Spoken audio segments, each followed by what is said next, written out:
Atentos los mayores, atentas la mejilla, que están aquí los cuentos de Enrique Caballera, que están aquí los cuentos de Enrique Caballera.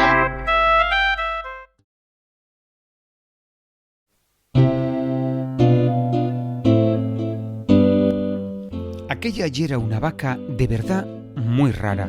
Aparte de pacer y dar vueltes pol prau, disfrutando del solín de la tarde como facían les sos compañeres, Edelmira también estudiaba.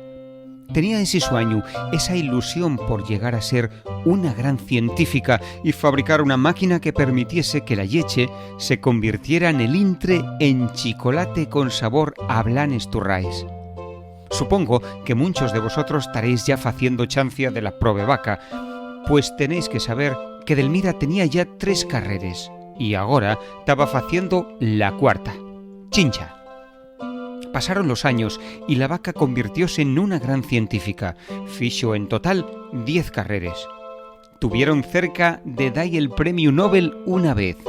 De mientras estudiaba e investigaba, fixo milenta descubrimientos que tuvieron una gran importancia en la historia de la humanidad y en el bienestar de todos los hombres, mujeres, niños y animales en general.